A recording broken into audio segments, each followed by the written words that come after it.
Alright guys, with this huge Steam sale going on right now, just wanted to show you quite a few games that I actually purchased.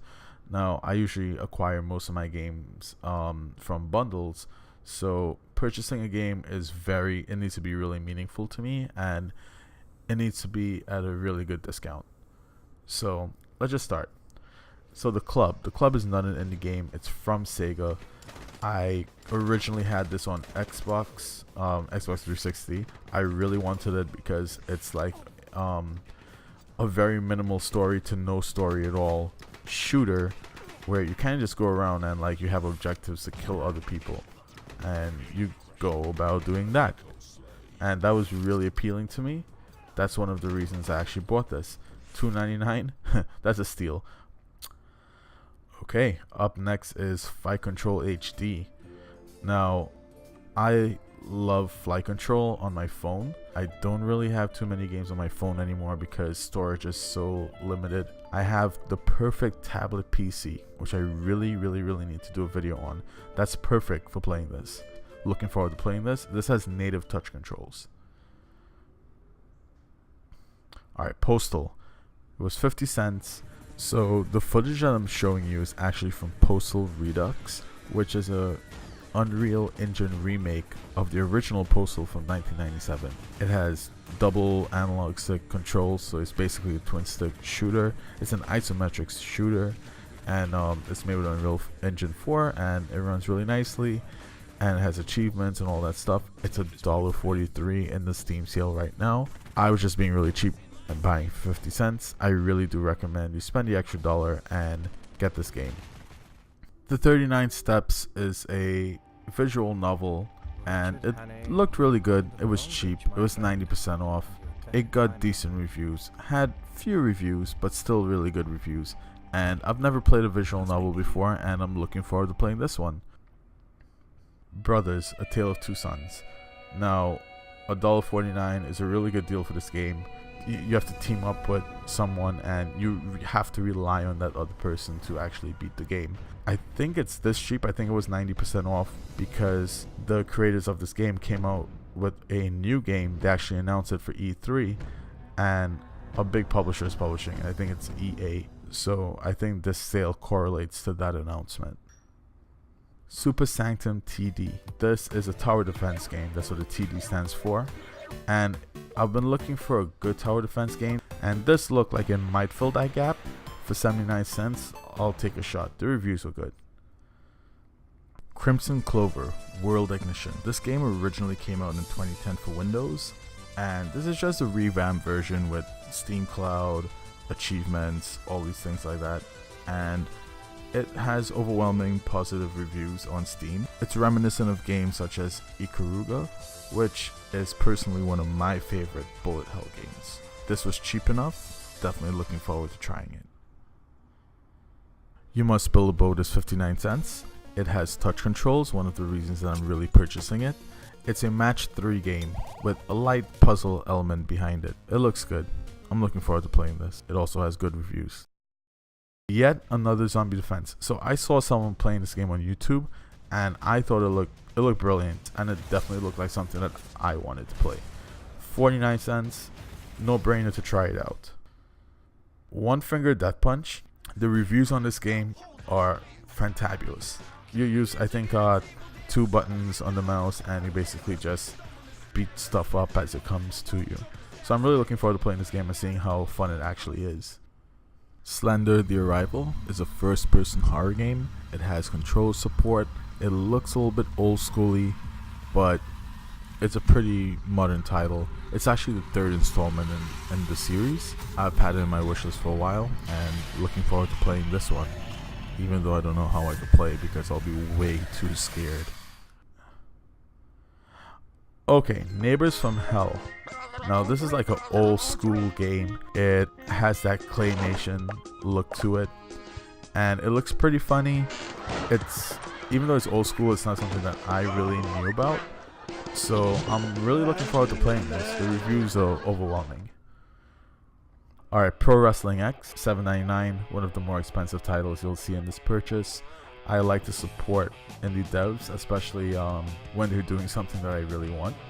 So Pro Wrestling X is supposed to mimic the Nintendo 64 games. It's originally $9.99, temporarily that is, until the actual game releases.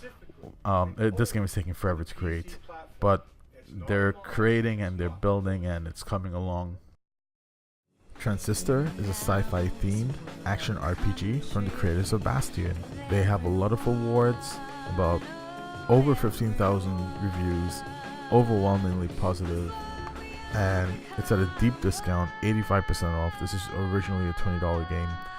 I don't really know too much else about it, but I know it's a good game, and at this price, I think it's a great steal. Geometry Dash. Okay, this is a game I wanted for a while. It seems so obvious, like I should have this in my library, and it just isn't there. You're geometric shape, and you have to avoid the spikes and the holes and that type of stuff. That's there, 90% off, 50 cents. It's a local multiplayer game, great with friends. Actually, you kind of need friends, which is something I don't have, so I don't know why I purchased this. Oh yeah, I remember why I purchased it. It's 90% off, 50 cents. I love multiplayer games. I love games like these. I'm really hoping to play with my wife a little bit. It has mixed reviews and only 65 reviews, but it intrigued me enough, and for 50 cents, heck, I'll give it a shot. Lara Croft Go. I love Hitman Go. This is a puzzlish type game with really clever puzzles. And if you know me, which you probably don't, I love me a good puzzle game. Copanito AllStar Soccer. This game is actually a little bit more expensive than I would actually pay. As you can see, the game before Lara Croft Go was $3.39. It was actually cheaper than this game. So, and Lara Croft Go is a high quality game. This game, it looks like fun, and again, I do like to support indie developers. And I love soccer. Hidden in Plain Sight. Okay, this one looked interesting. It looked like fun. It's a local co-op only, and there's no single player, so you need someone to play with. And that's my problem. I have nobody to play with. I'm going to try to force my wife to play with me. Let's see if she actually does. But you're hidden in plain sight, and you kind of have to find a person and kill them when you find them. Refunked is rated overwhelmingly positive in the Steam store.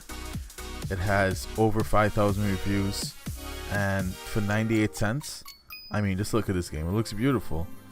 It's a 3D platformer. It's a little peaceful, short, first-person platformer. That's how they actually describe the game. Looks really good. Definitely looking to play it.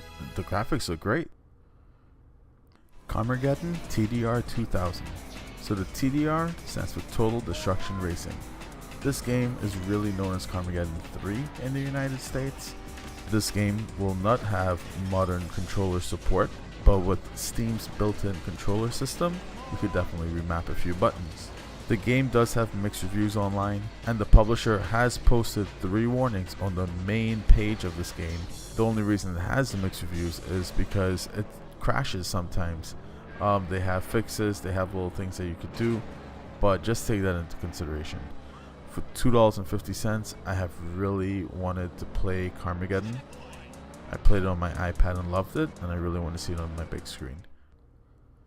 So Five Nights at Freddy's is a scary game, a horror game if you want to say, survival, and a lot of games copy this style, and you know when games start copying another game, you know that game is good, it's doing something right, and this game has very good reviews.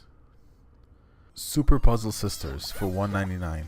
Now, this game looks like a Super Puzzle Fighter type game where you have multiple players and all that stuff. It also looks like Tetris Attack, you know that game with Yoshi, or Pokemon Puzzle League. It looks interesting. It looks like there are a few different modes in there. One of them looks like you could clear an entire board with friends instead of actually battling each other. It looks like a co-op. I'm looking forward to see what I get from this game. This War of Mine, it has overwhelmingly positive reviews, over 25,000 reviews. Most people are saying that it's an experience to be had. It's about what happens during war, As you can see, it's a side-scrolling type game, but from my memories of learning about this game, you basically go out and get food and get resources for your people, and you have to be really strategic because it's a possibility you go out and you do something and you don't prepare your place correctly, and you come back and all your food and resources are gone and stuff like that. So I mean, over 25,000 people said it was excellent, so you can't go wrong. Door kickers. Now, this game is usually 85% off every single time it goes on sale. I've been waiting for it to go on sale higher than 80% off, 85% off, sorry. I just purchased it. It has overwhelming reviews, and it's so much the game that I like. I look at the style and it's like, man, I want to play this. And this is actually one of the type of games I would actually try to pick up a mouse and play. Motaro. This is not the Motaro from Mortal Kombat. Motaro wins. Flawless victory. It has overwhelmingly positive reviews, over 6,000 reviews, and for 69 cents, I think I'm going to give it a try. I'm not sure too much what this game is about. It seems to have some Japanese roots, something to do with panties or something like that. I don't really want to talk too much about that. You could definitely go and check it out for yourself. But for 69 cents, overwhelmingly positive, I'm going to give it a try. So this puzzle box contains 4 games, and the first game is Hook. Hook has over 5,000 reviews on Steam, and it is overwhelmingly positive. It's available on Mac and PC. This game has origins on Congregate, those Flash type websites where you could play games. The puzzles are minimal, but not simple, but not that difficult either. One of the reviewers said that it's about giving the hooks electrical power and giving it in the correct order so that you could solve the puzzle. Again, lots of great reviews, and for the price, worth it. Zench is another game that's rated overwhelmingly positive. It has about 1,500 reviews, available on Mac and PC. And the gist of this game seems to be something more like a jigsaw puzzle, where you could take pieces, rotate them, transform them in some way. You could even dilate them, making them bigger or smaller to solve puzzles. Also, unlike the other puzzle games, this one actually has a storyline to it. Clucky, again, like all the other puzzle games in this episode, is rated overwhelmingly positive, playable on Mac or PC. The puzzles in this game will make you think a lot rather than keep trying and trying and trying until you get it right. Art of Gravity. Unlike the other puzzle games, this one has few reviews on Steam. However, those that did review it reviewed it very favorably. It's a physics-based game, and you basically have to take a ball to break the blocks. I mean, that's just breaking it down to the basics. Some of the reviewers say that it starts off easy and then it gets really difficult. Alright guys, there you have it. I spent $57 on these games, and overall, I think I'll be pretty happy with my purchases. I hope you found something in here that's helpful to you, and if you did, again, please don't forget to subscribe. We'll discover more indie games together.